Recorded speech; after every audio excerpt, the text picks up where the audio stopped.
శ్రీమాత్రే నమః. శ్రీ గురుభ్యో నమః. ఇప్పుడు శ్రీ విశ్వావసునామ సంవత్సరంలో సింహరాశి వారి యొక్క గోచార ఫలితాలు ఎలా ఉన్నాయో తెలుసుకుందాము. సింహరాశి వారికి ఈ సంవత్సరం గోచార ఫలితాలలో కనుక చూసుకున్నట్టయితే 11వ స్థానంలో గురు సంచారము చాలా లాభదాయకమైనటువంటి సంచారము. ఈ సంవత్సరము సింహరాశి వారికి గురువు చాలా అనుకూలంగా ఉన్నాడు.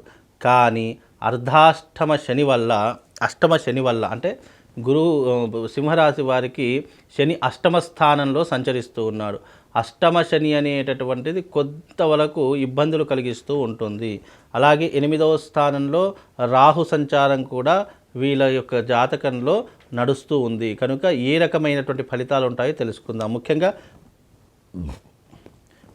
11వ స్థానంలో గురు సంచారము సింహరాశి వారికి చాలా లాభదాయకమైనటువంటి విషయాల్లో ఉంటుంది. 11వ స్థానంలో అన్నింటా లాభము, కీర్తి ప్రతిష్టలు, అలాగే తేజోవృద్ధి, అలాగే బల సంపన్నత ఇవన్నీ కూడా సమృద్ధిగా కలుగుతూ ఉంటాయి. అంటే చేయు పనుల యందు విజయం చేకూరుతూ ఉంటుంది.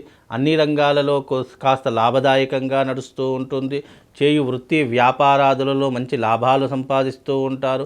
ఆర్థిక పరమైనటువంటి వ్యవహారాదులకు చాలా మంచి యోగకారకము అని చెప్పుకోవచ్చు.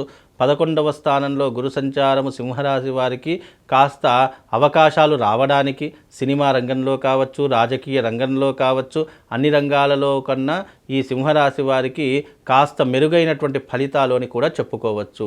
అలాగే కీర్తి ప్రతిష్టలు పొందుతూ ఉంటారు. పెద్దవాళ్ళ యొక్క ఆదరణ ఆప్యాయతలు పొందుతూ ఉంటారు.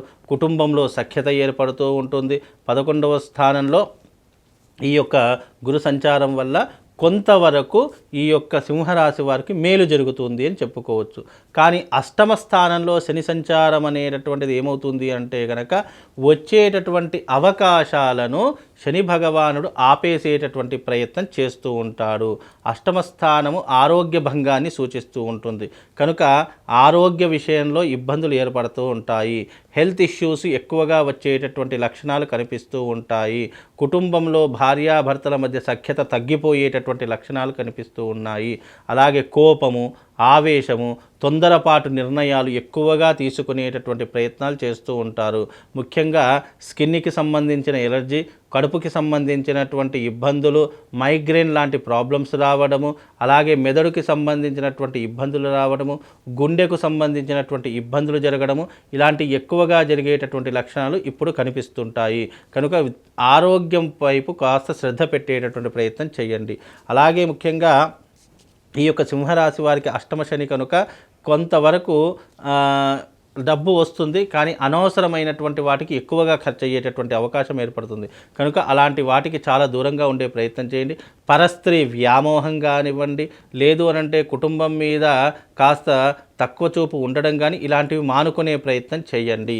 అది 8వ స్థానంలో రాహు సంచారం వల్ల కూడా మద్యము, జూదము, పరస్త్రీ వ్యామోహము, ఆరోగ్యం పట్ల శ్రద్ధ లేకపోవడము, అకాల భోజనము చేయడము, చెడువైపు ఎక్కువగా మక్కువ చూపడము ఇలాంటివి ఎక్కువగా జరిగేటటువంటి లక్షణాలు ఏర్పడతాయి. కనుక ఈ సంవత్సరము సింహరాశి వారికి గురువు బాగా ఉన్నప్పటికీ శని రాహుకేతువులు బాగా లేరు కాబట్టి వీలైనంత వరకు మధ్యమ ఫలితాలు ఉంటాయి. మిశ్రమమైనటువంటి ఫలితాలు ఉంటాయి. అంత హై అని చెప్పుకోలేము, అంత లో అని చెప్పుకోలేము, మధ్యమ ఫలితాలు ఉంటాయి. కనుక కాస్త ఆచితూచి అడుగు వేయండి. గుడ్డిగా ఎవరిని నమ్మకండి. అందులోనూ ఈ సంవత్సరము శని బాగా లేడు కాబట్టి మనము చేయనటువంటి తప్పులకు కూడా శిక్ష అనుభవించేటటువంటి అవకాశాలు ఎక్కువగా ఉంటాయి. కనుక అనవసరమైనటువంటి విషయాల్లో అస్సలు కలుగజేసుకోకండి. ఈ సంవత్సరము ఈ యొక్క సింహరాశి వారికి మధ్యమైనటువంటి మిశ్రమమైనటువంటి ఫలితాలు ఉంటాయి.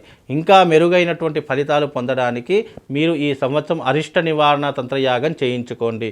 అరిష్ట నివారణ తంత్రయాగం సామూహికంగా బాసర క్షేత్రం నందు మా పీఠమునందు చాలా అద్భుతంగా ఆ రోజున సూర్యగ్రహణం కూడా ఏర్పడుతుంది కాబట్టి మీనరాశిలో ఆ రోజున మీనరాశి షష్టగ్రహ కూటమి యొక్క ప్రభావము, సూర్యగ్రహణం యొక్క ప్రభావము ఈ సింహరాశి వారి మీద ఏర్పడుతుంది కాబట్టి తప్పకుండా ఆ రోజున బాసర క్షేత్రానికి వచ్చి అరిష్ట నివారణ తంత్రయాగం చేయించుకోండి. అవభృత స్నానంతో పాటు అరిష్ట నివారణ తంత్రయాగం చేయించి ఆ రోజున మీకు ఒక శివశక్తి స్ఫటికలింగాన్ని అందిస్తాను. ఆ శివశక్తి స్ఫటికలింగానికి ప్రతిరోజు పూజ చేసుకునే ప్రయత్నం చేయండి. తద్వారా మీకు శుభము లాభముతో పాటు అదృష్ట యోగం కూడా కలుగుతుంది. ఇది సింహరాశి వారి యొక్క జాతక పరిహారాలు. అదే రకంగా ఈ సింహరాశి వారు వీలైనంత వరకు కొద్దిగా జాగ్రత్తగా ఉండే ప్రయత్నం చేసుకోండి.